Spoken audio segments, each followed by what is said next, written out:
Dicas importantes sobre a análise de riscos. Os executantes devem preencher o nome da tarefa que será executada, o local onde será realizada, a data, os nomes dos executantes e a matrícula de cada um. Anotar o desdobramento da tarefa em atividades passo a passo, e para cada atividade um ou mais riscos.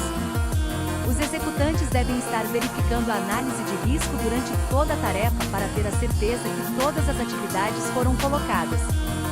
E todos os riscos foram identificados e bloqueados. Normalmente durante a tarefa surgem novos riscos em virtude do local ou de alguma ocorrência não prevista. Devemos prestar atenção quando tem uma outra equipe trabalhando próximo. Ela pode criar novos riscos para a nossa equipe, assim como nós podemos estar criando para ela. Devemos estar atentos para qualquer alteração de condições que possam afetar a segurança, a saúde e a integridade física dos executantes.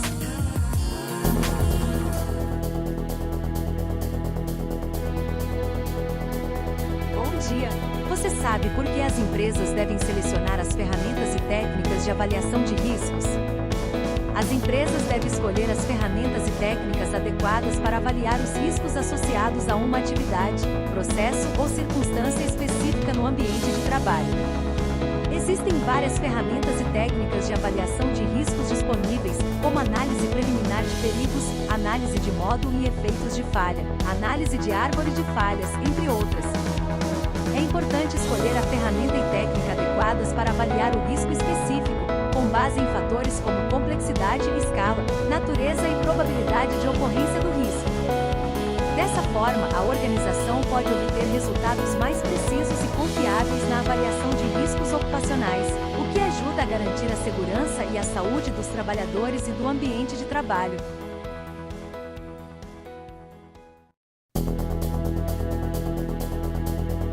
Quem tem o poder tem o dever correspondente. Quem cria o risco tem o dever de evitar o dano. Não sou eu que quero, é a norma que exige. Quem cria o perigo, ainda que não tenha culpa, tem o dever de eliminá-lo. Quando alguém age ou se omite culposa ou dolosamente infringindo, com essa conduta, um preceito jurídico de direito, causando dano a outrem, nasce aí a responsabilidade civil que se traduz na obrigação de reparar o dano sofrido pela outra pessoa. Respondem pelo crime de perigo os causadores, pessoas físicas, podendo ser incriminados o presidente da empresa, os diretores, os engenheiros e os técnicos, ou qualquer membro da empresa que tenha envolvimento na ação ou omissão, dolosa ou culposa, ocorrendo morte ou lesões corporais. Todos eles responderão por crime de homicídio ou de lesões corporais, conforme prescreve o Código Penal brasileiro.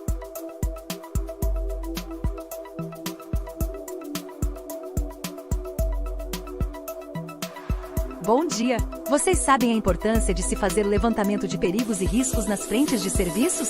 É importante realizar uma análise inicial de riscos antes de começar a operar um novo negócio ou instalação. Esse processo é chamado de levantamento preliminar de perigos. Essa análise ajuda a identificar possíveis perigos e riscos para a segurança das pessoas e do ambiente. É uma medida importante para prevenir acidentes e garantir a segurança no local de trabalho. Portanto, é crucial que essa análise seja realizada antes do início das atividades do novo estabelecimento ou instalações.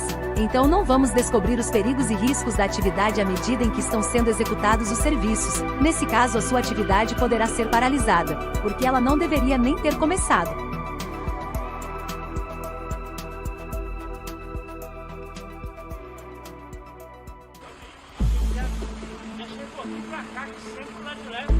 Conforme a NR, 12 colaboradores sendo treinados na operação de equipamento de guindalto. Esses aqui são colaboradores que executam as suas atividades no sistema elétrico de potência. Então eles fazem a implantação de postes de madeira ou de concreto. Neste treinamento eles são orientados a realizar as atividades com segurança.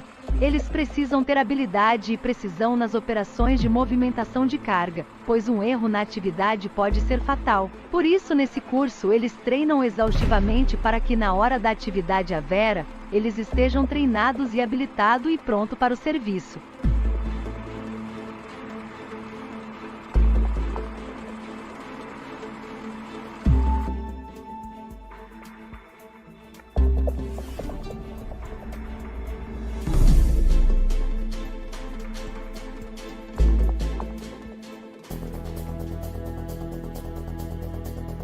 Muito bem, o colaborador vai querer justificar que está correto o que ele está fazendo e que não existe risco na atividade que está sendo executada. Mas, de acordo com a orientação da segurança, a atividade está reprovada. Vamos imaginar o colaborador nesta plataforma. Será que realmente está seguro? Além da sobreposição dos pranchões, os mesmos não estão travados, com risco de tropeções e, consequentemente, quedas. Em se tratando de atividade de trabalho em altura, em plataforma e andaimes, devemos ficar atentos à construção de guarda-corpo e à utilização de equipamentos específicos para atividade de trabalho em altura, deixando bem claro que a atividade de trabalho é diferente de arte.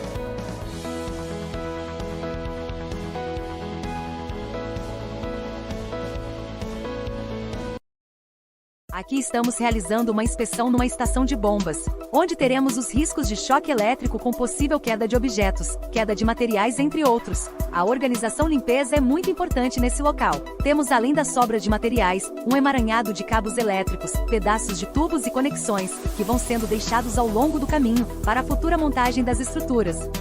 Em um outro ambiente, podemos ver colaboradores improvisando acesso para lançamento de cabos elétricos em bandejamento.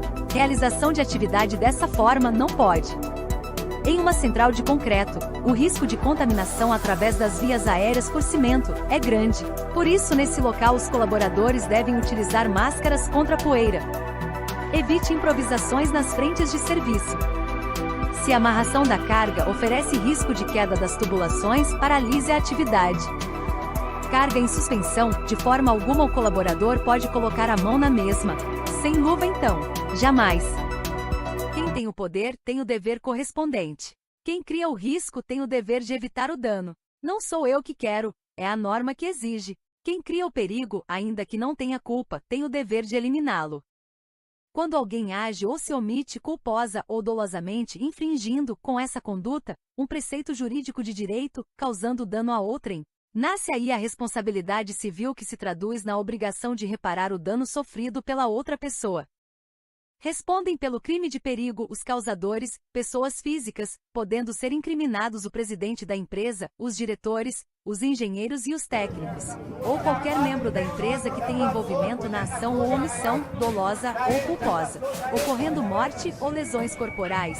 Todos eles responderão por crime de homicídio ou de lesões corporais, conforme prescreve o Código Penal A brasileiro. empresa tem a obrigação de fornecer os EPIs para os colaboradores, e este tem a obrigação também de utilizá-los nas atividades a serviço da empresa.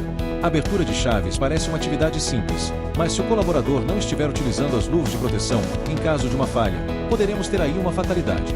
Podemos perceber que em algumas situações o eletricista tem a mania de utilizar os EPIs de forma incorreta. Vamos citar um exemplo bem comum. Colaborador executando as atividades utilizando apenas a camisa retardante a chamas, porém a calça de tecido comum. Em caso de acidente, o colaborador estará realmente protegido? É claro que não. A falta de percepção de risco fica evidente em várias situações. Como podemos deixar um soldador trabalhar sem as luvas de proteção, sem o avental de raspa, sem perneira de raspa e sem a máscara de solda? Para tudo! Não podemos ficar aceitando que as coisas estão fora de controle. Segurança do trabalho em primeiro lugar. Você sabe por que as empresas devem selecionar as ferramentas e técnicas de avaliação de riscos? As empresas devem escolher as ferramentas e técnicas adequadas para avaliar os riscos associados a uma atividade, processo ou circunstância específica no ambiente de trabalho.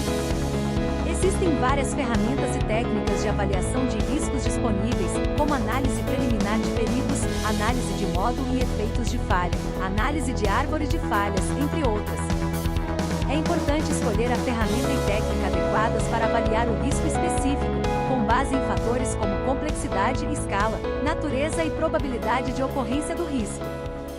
Dessa forma, a organização pode obter resultados mais precisos e confiáveis na avaliação de riscos ocupacionais, o que ajuda a garantir a segurança e a saúde dos trabalhadores e do ambiente de trabalho. Considera-se atividades de navegação fluvial toda e qualquer atividade que envolva algum tipo de navegação com equipamentos de apoio como barcos, lanchas, balsas, dragas e outros específicos que se desloquem sobre rios, lagos, canais artificiais ou quaisquer outras porções fluviais navegáveis, não se aplicando este procedimento a navegações no mar. Considera-se atividades de dragagem as atividades que consistem em remoção de sólidos, limpeza, desassoreamento, alargamento, desobstrução, derrocamento ou escavação de material do fundo de rios, lagos ou canais artificiais, não se aplicando este procedimento em atividades de dragagem no mar.